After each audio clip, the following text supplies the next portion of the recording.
हम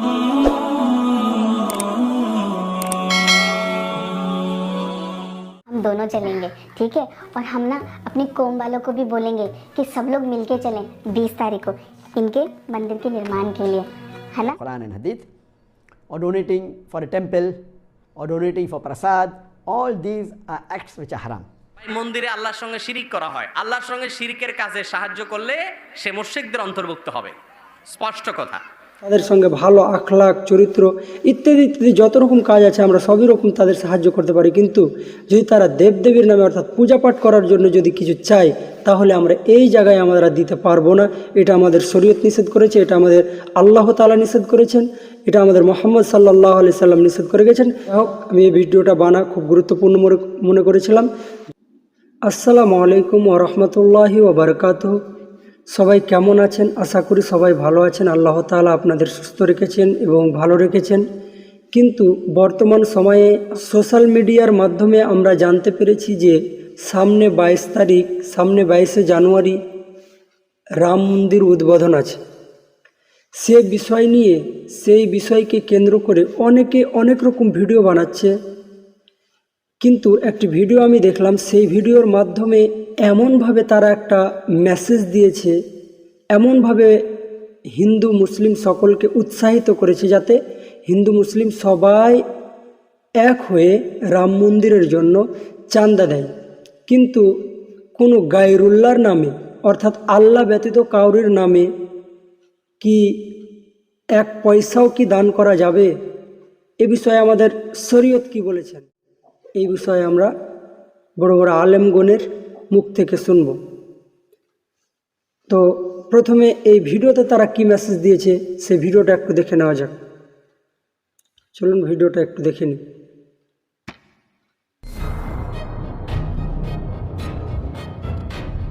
आदाब। आदाब जी, कहिए। चंदा मांग रहे हैं। चंदा?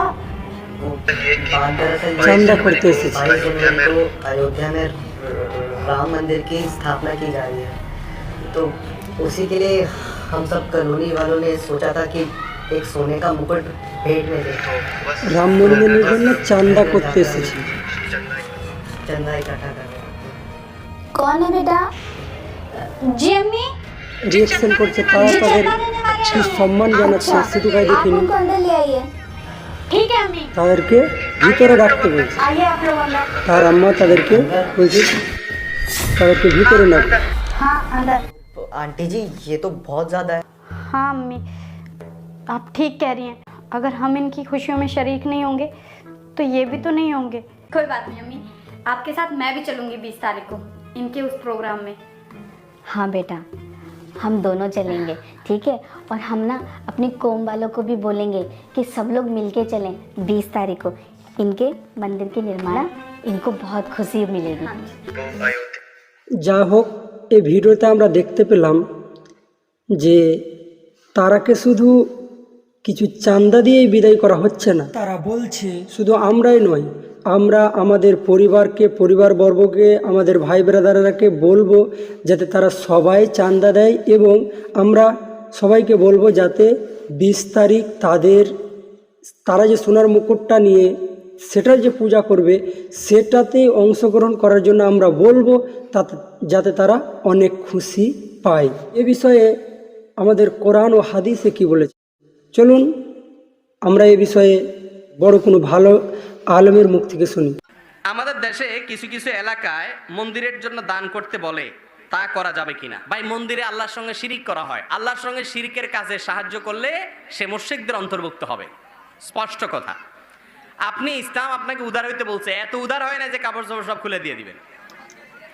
আপনি মন্দিরে যদি টাকা পয়সা দেন, এটা হলো অতিরিক্ত উদারতা, এটা ঈমানকে নষ্ট করে দিবে, ধ্বংস করে দিবে। Donating money to a non-Muslim religious function, most of it which is against the teachings of the Quran and Hadith, or donating for a temple, or donating for prasad, all these are acts which are haram. You cannot support each other in shirk, whether it be for religious gathering or for a non-Muslim religious function. This takes you away from Allah subhanahu wa ta'ala.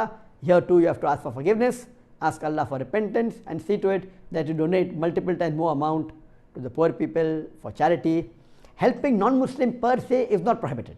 এই ভিডিওটা তৈরি করা আমি অনেক গুরুত্বপূর্ণ মনে করেছি, কারণ যারা আমরা আম জনতা, বেশিরভাগই আমরা যুবক সমাজ সব সময় সর্বদা সোশ্যাল মিডিয়ার সঙ্গে যুক্ত, কিন্তু তারা সব সময় এগুলোই ভিডিও দেখে।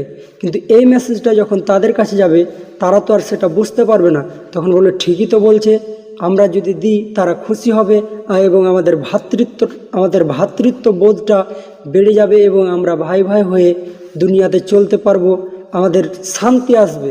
কিন্তু আমাদের শান্তি আমরা অন্যরকমভাবে নিতে পারি, আমরা তাদেরকে সব রকমভাবে সাহায্য করতে পারি। দৈনন্দিন জীবনে যত রকম কাজ রয়েছে সেগুলো আমরা সব রকমভাবে সাহায্য করতে পারি, তাদের সঙ্গে ভালো আখলাক, চরিত্র ইত্যাদি ইত্যাদি যত রকম কাজ আছে আমরা সবই রকম তাদের সাহায্য করতে পারি। কিন্তু যদি তারা দেবদেবীর নামে অর্থাৎ পূজা পাঠ করার জন্য যদি কিছু চায়, তাহলে আমরা এই জায়গায় আমরা দিতে পারবো না। এটা আমাদের শরীয়ত নিষেধ করেছে, এটা আমাদের আল্লাহ তাআলা নিষেধ করেছেন, এটা আমাদের মুহাম্মদ সাল্লাল্লাহু আলাইহি সাল্লাম নিষেধ করে গেছেন। তাই আমরা এই বিষয়ে কিছুই দিতে পারবো না তাদের। যাই হোক, আমি এই ভিডিওটা খুব গুরুত্বপূর্ণ মনে করেছিলাম। যদি ভিডিওটা ভালো লেগে থাকে এবং আপনার কাছে এটা জোরালো দাবি, ভিডিওটা বেশি বেশি করে শেয়ার করে বন্ধুদের কাছে পৌঁছে দেওয়ার চেষ্টা করবেন, যাতে তারা এই একটা বড় শিরক থেকে তারা বেঁচে যায়, যেন তারা সতর্ক হয়ে